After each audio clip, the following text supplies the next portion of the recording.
Armonizando tu ser con la palabra de Dios leída de la Biblia latinoamericana en el Nuevo Testamento. Continuamos estudiando el libro Hechos de los Apóstoles, desde el capítulo 25 en adelante. Juicio ante el gobernador Festo. 3 días después de su llegada a la provincia, Festo subió de Cesarea a Jerusalén. Allí los jefes de los sacerdotes y las autoridades de los judíos volvieron a acusar a Pablo, insistieron y pidieron a Festo como un favor que lo trajera a Jerusalén, pues ellos todavía planeaban matarlo en el camino. Festo les respondió que Pablo estaba bajo custodia en Cesarea y que él volvería muy pronto allá. Los que entre ustedes tienen más autoridad, le dijo, bajen conmigo a Cesarea. Y así ese hombre hizo algo considerable. Presentarán sus acusaciones. Festo no permaneció en Jerusalén más de 8 o 10 días y luego volvió a Cesarea. Al día siguiente se sentó en el tribunal y mandó llamar a Pablo. Apenas se presentó, los judíos que habían bajado de Jerusalén lo acosaron con numerosas y graves acusaciones, pero no podían probar lo que alegaban.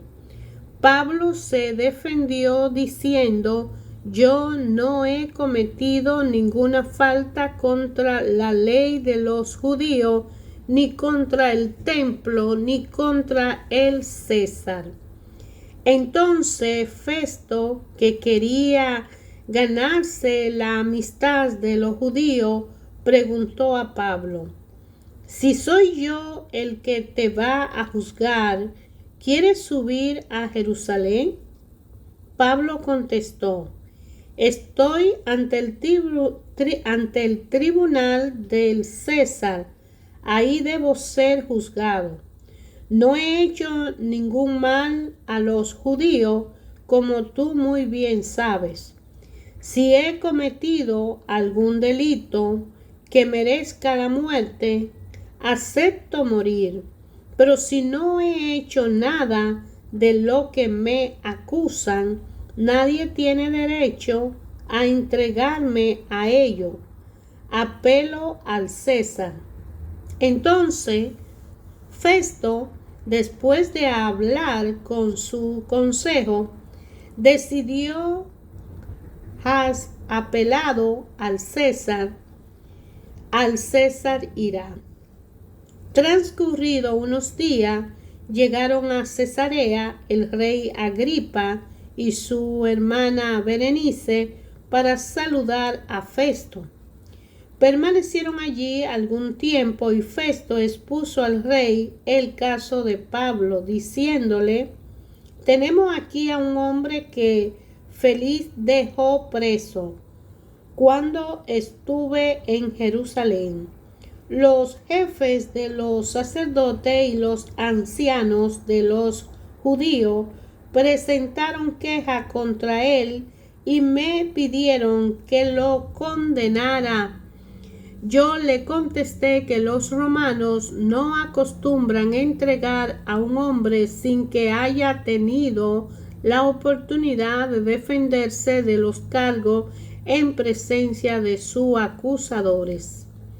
Vinieron pues conmigo y, sin demora, me senté al día siguiente en el tribunal y mandé traer al hombre. Me presentaron los acusadores, pero no lo demandaron por ninguno de los delitos que yo sospechaba. Solo tenía contra él cuestiones referentes a su creencia y a un cierto Jesús ya muerto, de quien Pablo afirma que vive. Pero yo me perdía en esos asuntos. Le pregunté si quería ir a Jerusalén para ser juzgado allí sobre esas cosas, pero Pablo apeló y pidió que el sumario lo hiciera el tribunal del emperador. Entonces ordené que lo mantuvieran bajo custodia hasta que pueda enviarlo al César. Agripa le dijo: me gustaría escuchar a ese hombre. Festo le contestó: mañana lo oirá. Al día siguiente llegaron Agripa y Berenice con gran pompa y entraron en la sala de la audiencia acompañados por los jefes militares y las autoridades de la ciudad. Festo ordenó que trajeran a Pablo y dijo: Rey Agripa y todos los presentes, aquí tienen al hombre contra quien toda la comunidad de los judíos ha venido a reclamar, tanto en Jerusalén como aquí, pidiendo a grito que no le dejaran con vida. Yo, por mi parte, me convencí de que no había hecho nada digno de muerte, y como él mismo apelaba al emperador, decidí enviárselo, pero todavía no tengo nada seguro para escribir a nuestro soberano respecto a él. Y por eso lo presento aquí ante ustedes y especialmente ante ti, Rey Agripa, para que pueda escribir algo cuando se esclarezcan un poco más las cosas, porque me parece absurdo enviar a un detenido sin señalar los cargos en su contra. Agripa dijo a Pablo: ¿puede hablar en tu defensa?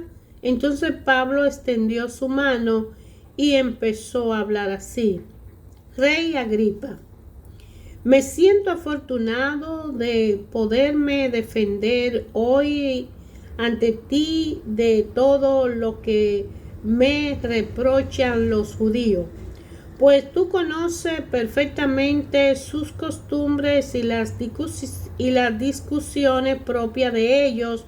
Por eso te ruego tenga la bondad de escucharme.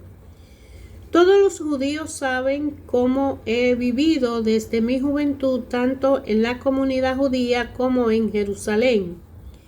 Me han visto de tan cerca que ni siquiera podrían testificar que he vivido como un fariseo en la secta más rigurosa de nuestra religión.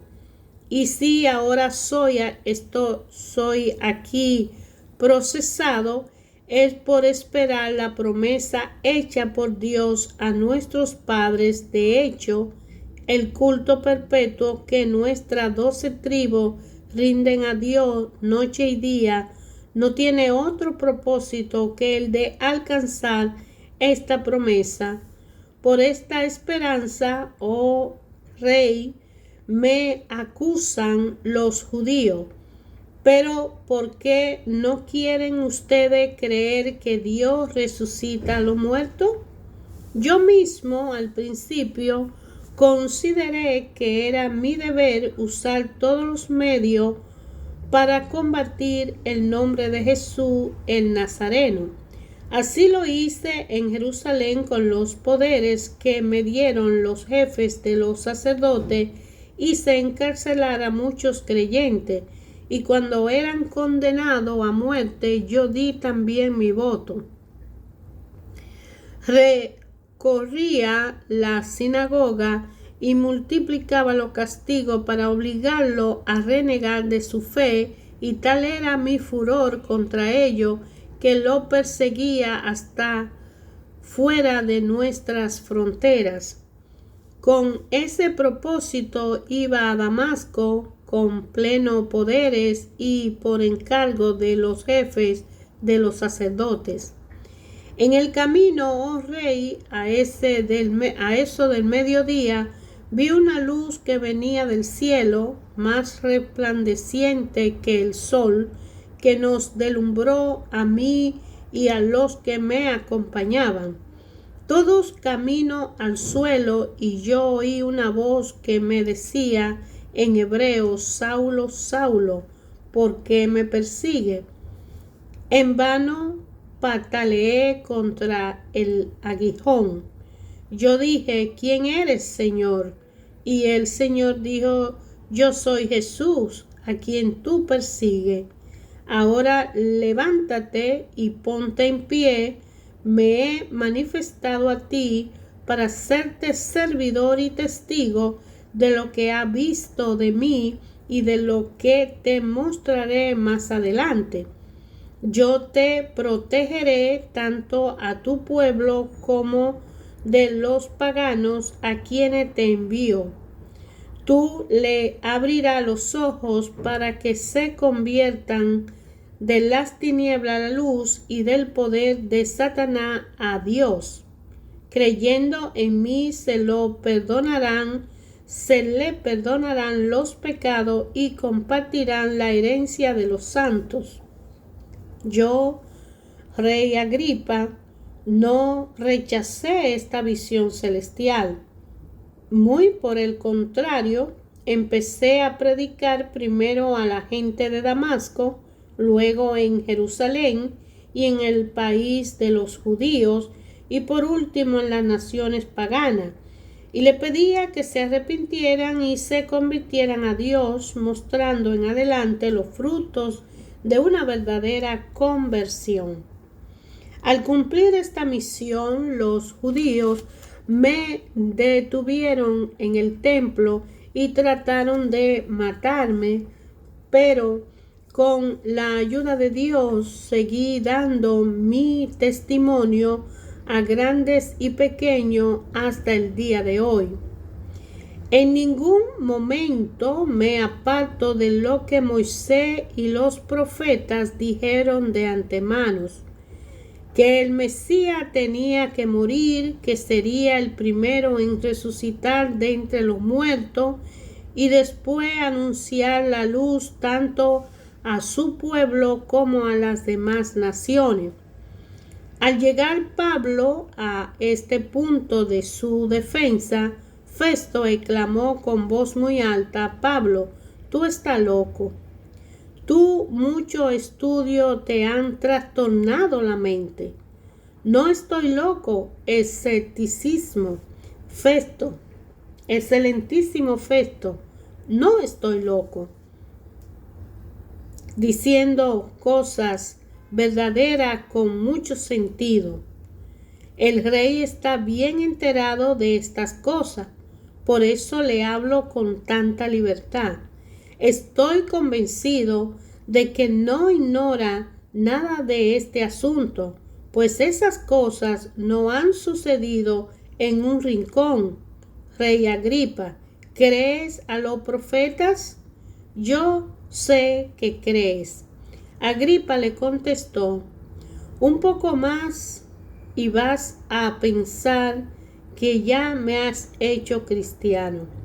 Pablo le respondió: por poco o por mucho, quiera Dios que no solo tú, sino también todo lo que hoy me escuchan, llegará hasta donde yo he llegado, a excepción de esta cadena.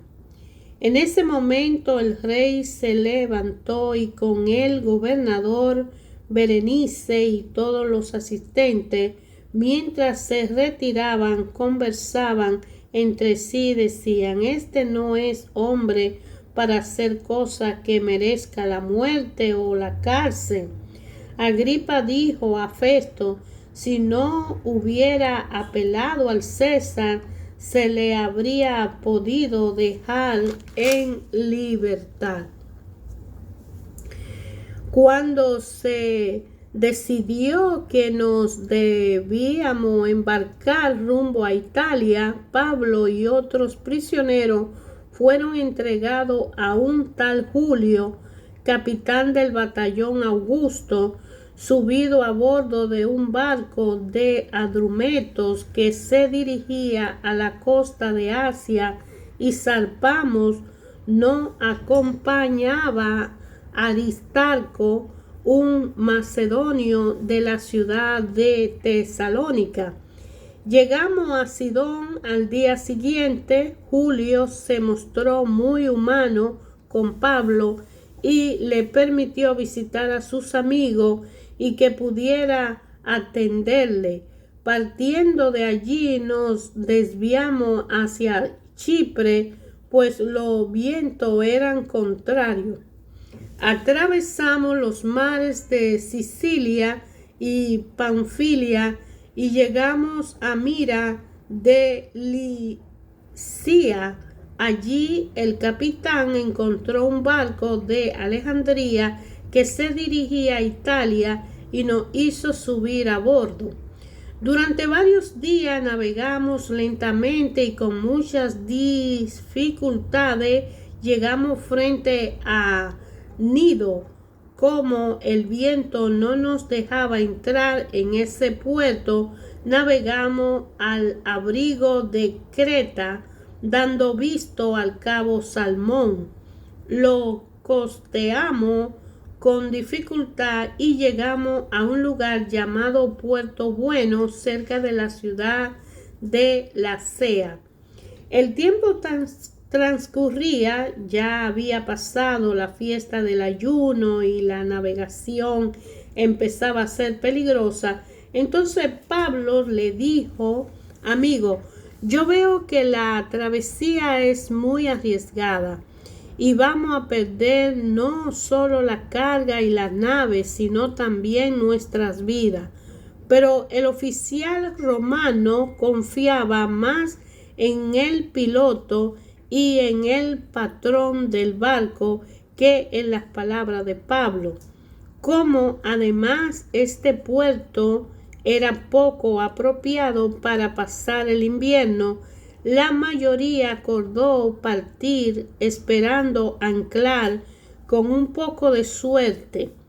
El puerto de Fénix, que está abierto hacia el suroeste y el noroeste y donde pensaban pasar el invierno. Comenzó entonces a soplar un ligero viento del sur y pensaron que lograrían su objetivo. Llevaron anclas y costearon la isla de Creta.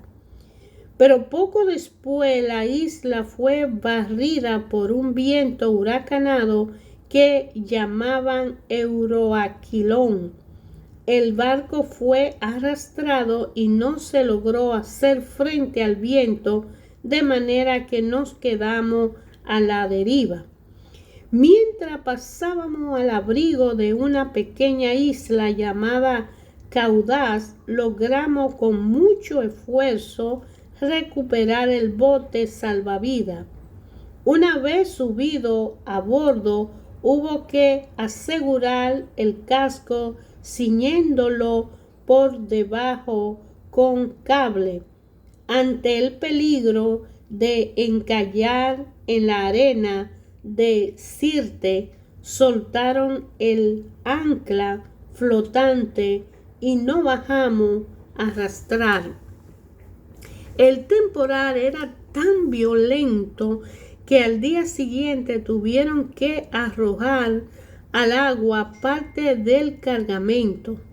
Al tercer día los marineros arrojaron al mar con sus propias manos también el aparejo del barco. Como la tempestad seguía con la misma violencia, los días pasaban y no se veía ni el sol ni la estrella. Estábamos perdiendo ya toda esperanza. Como hacía día que no comíamos, Pablo se puso en medio y le dijo: amigos, ustedes tenían que haberme escuchado y no salir de Creta, pues no habríamos arrojado No habíamos ahorrado este peligro y esta pérdida, pero ahora los invito a que recobren el ánimo, sepan que se va a perder el barco, pero no habrá pérdida de vida. Anoche estuvo a mi lado un ángel de Dios a quien pertenezco y a quien sirvo, y me dijo: Pablo, no tenga miedo, comparecerá ante el César y Dios te concede la vida de todos los que navegan contigo. Ánimo, pues amigo mío, yo confío en Dios y todo sucederá tal como me ha dicho. Acabaremos en alguna isla. Hacía ya 14 noches que éramos arrastrados a la deriva por el mar Adriático, cuando hacia la medianoche los marineros presintieron la proximidad de la tierra, midieron la profundidad del agua y era de 37 metros. Poco después la midieron de nuevo y era de 27 metros. Temeroso de que fuéramos a chocar contra una roca, tiraron 4 anclas desde la popa y esperaron ansiosamente a que amaneciera. En cierto momento los marineros intentaron huir del barco y bajaban al bote salvavidas al mar como si quisieran alargar los cables de la ancla de proa. Pero Pablo dijo al capitán y a los soldados: si esos hombres abandonan el barco, ¿ustedes no se salvarán? Entonces los soldados cortaron las amarras del bote y lo dejaron caer al agua. Como aún no amanecía, Pablo lo invitó a que se alimentaran, diciéndose: hace 14 días que no tomamos nada, no hacemos más que esperar y permanecemos en ayuna. Si quieren salvarse, ¿por qué no comen?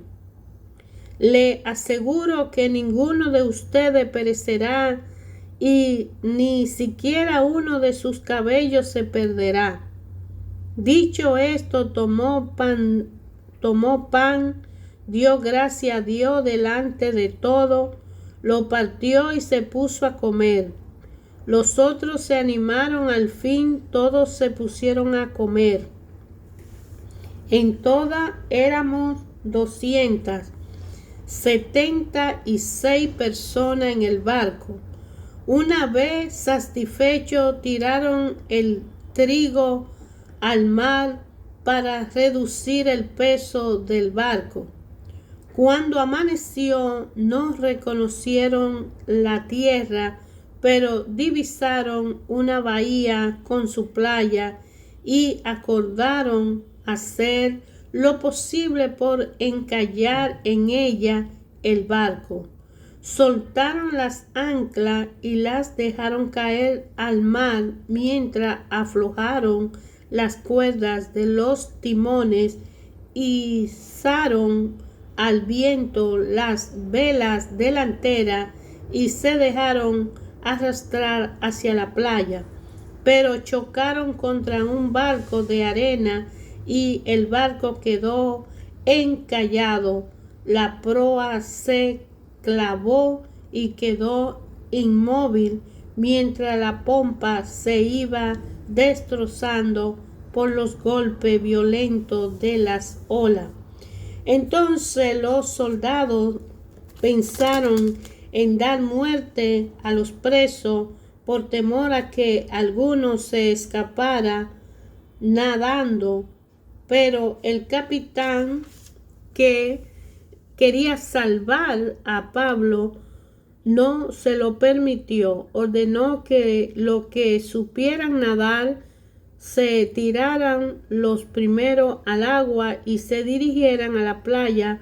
Los demás se agarraran a tablones o restos de la nave, así todos llegamos sanos y salvos a tierra. Una vez a salvo, supimos que la isla se llamaba Malta. Los nativos nos trataron con una cordialidad poco común, incendiaron una gran hoguera y nos cuidaron a todos ya que llovía y hacía frío. Pablo había juntado una brazada de rama seca y al echarla al fuego, una víbora que escapaba del calor se le enroscó en la mano. Al ver lo nativo a la víbora colgando de la mano de Pablo, se dijeron unos a otros, sin duda este es un asesino, aunque se haya salvado del mal. La justicia divina no lo dejará vivir. Pero Pablo sacudió la víbora echándola al fuego y no sufrió daño alguno. Pensaban que se iba a hinchar o caer muerto de repente, pero después de esperar largo rato vieron que no le pasaba nada. Entonces cambiaron de parecer y decían que era un dios. Los terrenos cercanos pertenecían al hombre principal de la isla llamado Publio, quien nos recibió y hospedó amigablemente 3 días. Precisamente al padre de Publio estaba en cama con fiebre y desintería. Pablo entró a verlo, oró, le impuso las manos y lo sanó. A consecuencia de esto, todos los enfermos de la isla acudieron a ver y fueron sanados. Luego nos colmaron de atenciones y al marchar nos proveyeron de todo lo necesario. Al cabo de 3 meses subimos a bordo de un barco de Alejandría que había pasado el invierno en la isla y llegaba por insignia los discursos. Navegamos hacia Siracusa, donde permanecimos 3 días. De allí bordeamos la costa, llegando a Regio. Al día siguiente comenzó a soplar el viento sur y al cabo de 2 días llegamos a Pozzuoli. Allí encontramos algunos hermanos que nos invitaron a quedarnos una semana con ellos y así es como llegamos a Roma. Allí los hermanos salieron a nuestro encuentro hasta el Foro Apio y 3 tabernas, pues ya tenía noticia de nuestra llegada. Pablo, al verlo, dio gracias a Dios y se llenó de ánimo. Llegado a Roma, el capitán entregó los presos al gobernador militar, pero dio permiso a Pablo para alojarse en una casa particular con un soldado que lo vigilara. 3 días después, Pablo convocó a los judíos principiantes. Una vez reunidos, les dijo: hermano, acaban de traerme preso de Jerusalén.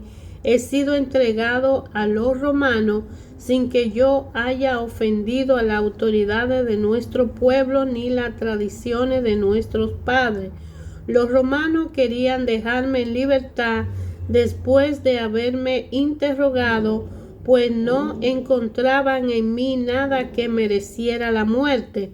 Pero los judíos se opusieron y me vi obligado a apelar al César, sin la menor intención de acusar a la autoridad de mi pueblo. Por este motivo yo quise poder verlo y conversar con ustedes, pues en realidad por la esperanza de Israel yo llevo estas cadenas. Le respondieron: nosotros no hemos recibido ninguna carta de Judea referente a ti, y ninguno de los hermanos que han venido de allá no han dicho o transmitido mensaje alguno contra ti, pero no gustaría escuchar de ti mismo cómo se define, pues sabemos que esa secta encuentra oposición en toda parte.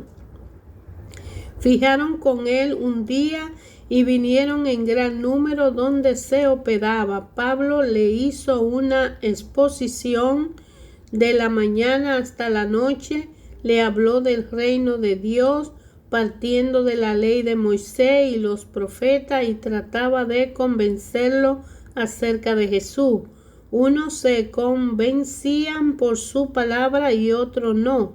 Al final los judíos se retiraron muy divididos.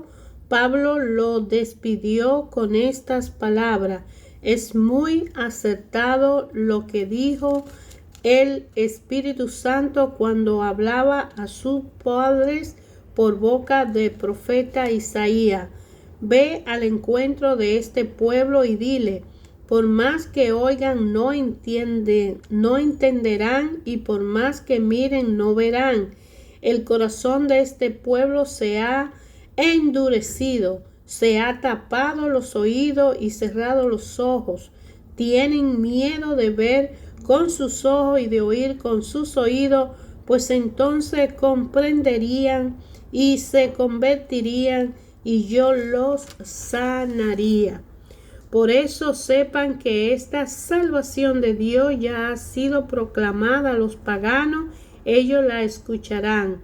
Pablo, pues, arrendaba esta vivienda privada y permaneció allí 2 años enteros. Recibía a todos los que lo venían a ver, proclamaba el reino de Dios y le enseñaba con mucha seguridad lo referente a Cristo Jesús el Señor, y nadie le ponía trabas. Hermanos, ayer, hoy y siempre, dice Hechos de los Apóstoles, mencionando al profeta Isaías, que habló en el Antiguo Testamento a lo presente en aquel tiempo, y hoy actualmente sucede igual. La palabra de Dios, estudiada debidamente, es el alimento esencial del Espíritu en nosotros, que nos anima y nos aviva a una conversión a través de la fe que han puesto en nosotros las manos poderosas del Padre, cuando su Espíritu Santo y su Hijo Jesucristo por gracia nos han ofrecido la salvación. Es una invitación a estudiar Hechos de los Apóstoles, un libro que termina aquí en este capítulo 28, hablándonos de que la salvación no solo fue para el pueblo judío, sino que al Cristo subir al cielo y usar a Pablo, le dio un mensaje de que llega hasta los paganos, es decir, a todas las naciones del mundo. Es una responsabilidad de todos nosotros conocer la verdad, porque la verdad nos hace libre, y conocer el plan salvístico de Jesucristo a través de esa resurrección que tuvo después de esa muerte voluntaria en cruz, que por gracia nos permitió la salvación.